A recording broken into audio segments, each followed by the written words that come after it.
Hi, I'm very excited to tell you about a new podcast project that I've been busily working on in the background. It's called Sisters of the Moon, and I'm choosing to launch promotion of it on Friday, the 13th. Why? Well, this is a day that was traditionally sacred to the goddess, to Venus, because Friday is named after Freya, the goddess of love in the Norse tradition. And 13 was always sacred in the ancient world to the feminine because of the 13 cycles of the moon in a year. So Friday the 13th is a day when people would take the day off in honor of the goddess and they would stay home and make love. And this was something the Roman Empire inverted and turned into a day of horror. So it seems a fitting time to start the promotion of this new project, which is about bringing together wisdom keepers from all around the world who are spiritual midwives for the collective at this time of chaos and turbulence, which is really a time of initiation, this transition phase like the mandala, the birthing portal between the ages of Pisces and Aquarius. Some know it as the Kali Yuga, but this is, well, let me speak to that. Kali, her name means time, and she is the dark goddess or the goddess that we get to know through times of darkness, times that take us deep within to process that which is challenging. So she's not evil, she's one who takes us in deep to grow our wisdom. And the Moon Lodge, or Red Tent as it was also known, is the traditional place where the women gathered at the darkest phase of the moon to distill their wisdom by reflecting on their choices, on their behavior, and on their lessons, to be able to turn uncomfortable or painful experiences into understanding by attuning to their intuition and by listening to each other, understanding that every woman in that circle is a mirror and a teacher. So, why this project now? Well, on January the 12th, 2025, the North Lunar Node, which is the highest elliptic point of the moon's axis, moved into Pisces, the final sign, the 12th sign on the zodiac wheel. And this heralded that we were entering an 18-month window where we would personally undergo karmic lessons, endings of whatever story we've replayed over and over for lifetimes, which has kept us limited and small. This would also be a time where we would be put through initiations that would humble our ego, that would catalyze a shamanic death, a change or a shift in identity, a letting go and a surrender. Because that's what chaos asks of us. Chaos is the time of the feminine. So the ego wants to control chaos, but ultimately, when we allow chaos to bring us to our knees, we call in that which can fix things in a way that we can't from our small standpoint. So Pisces is the sign of the mystic, those that honor the cycles of time as the teacher. Mystics have traditionally served as spiritual or soul midwives, helping people through times of change, times of crisis, which of course means both danger and opportunity, depending on how we navigate it. But another auspicious alignment which has ushered in this project is on June the 9th. Jupiter, the planet that is the largest in our solar system, moved into Cancer, the sign governed by the moon. My native name is Moon Mother Weaver. I was given this intuitively many years ago, And I was shown that my role was to bring people together, to weave. The word tantra means to weave, to knit people together so that we could reclaim the true essence of community, which is supporting each other through times of change. And I'm choosing to launch the promotion on Friday the 13th, so another day sacred to the feminine. So, what is this new project? Well, Sisters of the Moon, it's called.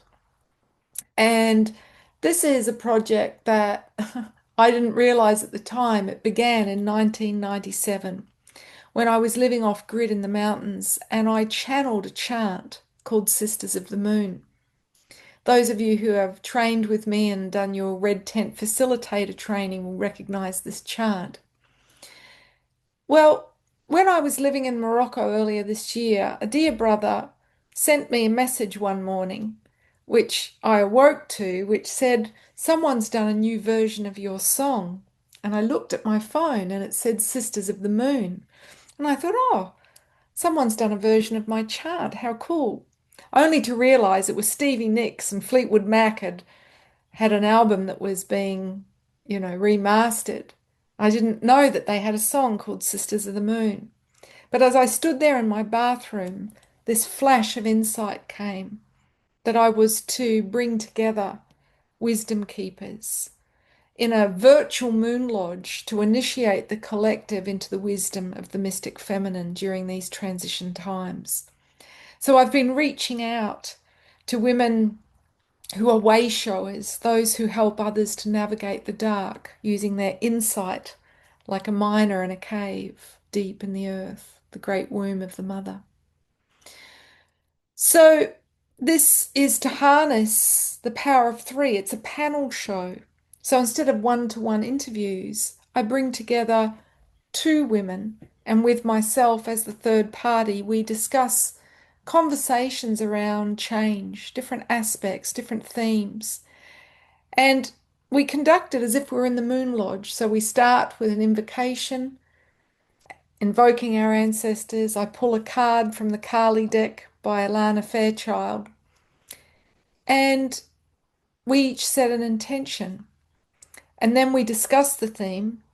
And then I ask them some personal questions about the biggest turning point that they've had to navigate in their life and what they learned from it.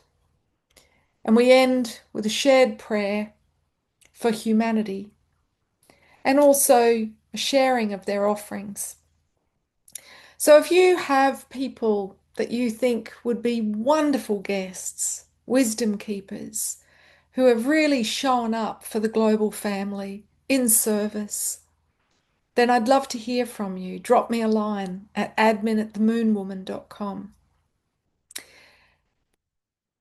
The first episode is featuring two beautiful women who I've just finished sitting in circle with, recording the first episode. Cynthia Ingar, who is in Peru, a mother of three, and she is a birth guardian. So she has lived on the land with grandmother midwives. And she's also a trained doula and a doctor in anthropology. The other sister who joined us was Asha Frost. And she's from the Chippewas of Nawash First Nation people in what is known as Canada. And she's an Ojibwe healer and best-selling author of You Are the Medicine and an oracle deck called The Sacred Medicine. And she also draws on her ancestral medicine through ceremony, workshops, and speaking events. So the three of us have opened circle for this project. And there's so many wonderful women to come. We've got Rebecca Campbell, Colette Barron-Reed, Alexandra Pope, Ava Park, Lucy H. Pierce, Alana Fairchild, Jennifer Powell, who is the reason I'm even doing this work, who initiated me back in 1997, and many, many more. I'm very excited to be having these Moon Lodge gatherings, which I hope you'll join me in. Because let's face it, it's time. People are hurting, and in dark times is when we most need the wisdom of the dark feminine, the wisdom of those who have journeyed the descent and the rebirth that women get put through every month in their fertile years with our menses, and also if we've been through the blood rites of our hymen breaking, of birth, postpartum, and perimenopause. Yeah, click the button to subscribe, and you will receive a notification as soon as this first episode is live, and for our monthly episode every new moon. So I'd love you to support this project by supporting the voices of all of these women, by sharing it with your sisters, with your community. And together we will come back to sitting in circle and listening to the wisdom of those who have journeyed the cycles consciously. So thanks for watching, and yeah, see you in the Moon Lodge.